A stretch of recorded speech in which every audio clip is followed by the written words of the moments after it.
Bonjour à tous, je suis Sylvain Rousseau, responsable de projet chez Forgic Nord 2000 et accompagnateur et formateur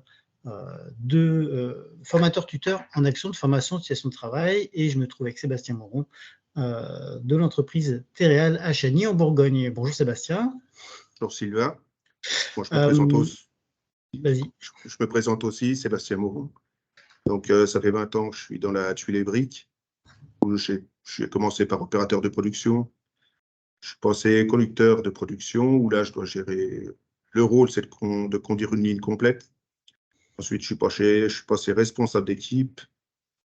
Et ensuite, je suis passé technicien de production, avec en plus un rôle de formateur sur l'ensemble de mes connaissances, de la ligne. Alors Sébastien, je vais mettre un petit peu de contexte autour de cet échange. Il y a 18 mois, je t'ai accompagné à la mise en place d'une première action de formation en situation de travail sur les lignes de fabrication sur Chagny 2. Est-ce que tu peux expliquer quelles compétences étaient ciblées sur le parcours? Je pense que déjà dans un premier temps, c'est d'être. On attend à ce que les gens soient plus autonomes sur leur ligne, parce qu'on a quand même des lignes qui sont relativement complexes. On va dire que le métier a beaucoup évolué en peu de temps, c'est qu'on a tout automatisé, donc le métier a changé. Avant, là où on faisait beaucoup de manutention, aujourd'hui, c'est plus de l'automatisme et de la conduite de robots. Et voilà, aujourd'hui, on ne touche plus les tuiles. Les tuiles sont transportées et tout. On ne touche plus la tuile pour travailler. D'accord. L'action de formation en situation de travail, ça se définit notamment par l'alternance de mise en situation et de phase réflexive. Toi, aujourd'hui, pour faire apprendre aux apprenants dans tes mises en situation, comment est-ce que tu mets en place le droit à l'erreur? Est-ce que tu peux nous donner quelques exemples? Donc, j'ai plusieurs exercices selon ce que je veux apprendre à l'apprenant. Un exemple, je vais aller débrancher un capteur.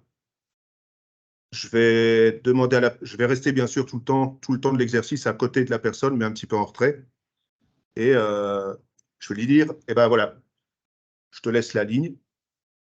Tu dois me trouver ce qui va, tu dois chercher ce qui ne va pas. Et voilà. Alors, mon problème, c'est que j'avais, on va dire, trop tendance à aider trop vite. Et pourquoi je faisais ça? C'est parce que avant, quand on formait les gens, on avait pas la pression, parce que un peu, si quand même, la pression de production qu'on se mettait tout seul.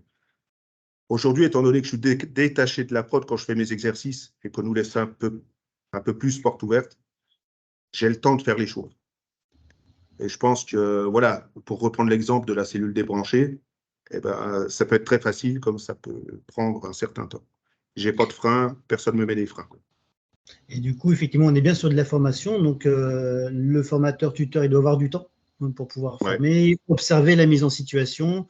Effectivement, si on est dans un tutorat côte à côte, même si ça doit toujours exister, hein, parce qu'il y a des choses qu'on ne peut pas faire par des mises en situation, la prise de confiance de l'apprenant, le regard sur son autonomie et, comment vais-je dire, la capacité à prendre confiance en lui dans le développement de sa compétence, ça passe par ton absence, entre guillemets. En tout cas, non, mais tout à fait. Il faut que je m'écarte un peu. Toi, Sébastien, aujourd'hui, quand tu animes les phases réflexives avec l'apprenant, quels outils tu utilises? Qu'est-ce que les apprenants apprécient et comment ils réagissent? On va prendre l'exemple d'un logigramme. C'est un atelier qu'on fait. Bon, pour le coup, ce sera pas sur le poste, ce sera décalé du poste, dans un bureau en général. Là, je vais lui demander de me faire. On va partir d'une panne. Et en fait, je vais lui demander chaque étape de résolution de sa panne. Quel cheminement il va prendre pour dépanner. Et on essaye de mettre ça sous forme de logigramme. Alors, le premier qu'on fait, on le fait ensemble. Et ensuite, par contre, le second, je le laisse faire tout seul. Parce que c'est quand même une méthode à apprendre. Voilà. Ensuite, à chaque fin d'exercice, ou à chaque fin de scénario que j'ai pu créer, on a une petite, on fait un petit retour d'expérience en salle. Ça dure 10 minutes, un quart d'heure, il n'y a pas de temps. Et on remplit une fiche FAST où on trouve plusieurs questions sur le petit document. Et voilà, en fait, le but, c'est qu'il faut qu'ils comprennent les points importants qu'on a vus pendant l'exercice. Et ce petit document, il l'aura toujours avec lui. Donc, c'est un petit peu un mémo. Et les gens aiment bien, ils l'ont toujours avec eux à chaque fois que je fais mes exercices. D'accord. Du coup, ce premier parcours, on l'a créé ensemble il y a 18 mois. Aujourd'hui, est-ce que tu en as créé d'autres des parcours? Aujourd'hui, j'en ai, en fait, en gros, ça fait 5 parcours, puisque pour toute la ligne de fabrication, dans nos étapes du process, c'est le façonnage, la presse. Ça fait un parcours. On a le délatage, qui marche avec l'engobage, où là, c'est une zone de... En fait, on prend les produits secs avec des robots. Donc là, il y a déjà des premiers gros exercices avec le robot. Ces robots vont poser sur des convoyeurs, qui ensuite vont passer dans une cabine de peinture, l'engobage. Là aussi, gros exercice. Et troisième livret, on va dire. Ensuite, on arrive à l'empilage, où là, on va poser nos tuiles dans des réfractaires pour aller en cuisson. Et le dernier, ce sera au dépilage, où là, on va prendre les tuiles toujours avec des robots dans des réfractaires, les tuiles cuites. Et là, on va les mettre en palette pour le client. D'accord. Donc, tu as fait effectivement 4 autres parcours pédagogiques, avec à chaque fois le référentiel, les évaluations, le fait d'écrire les mises en situation que tu as proposées sur le parcours, les outils réflexifs que tu vas utiliser sur chacun d'entre eux.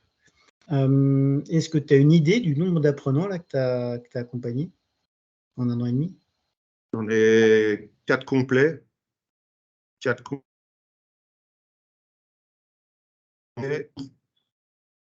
Et j'en ai d'autres encore qui attendent. Mais je ne peux pas, voilà.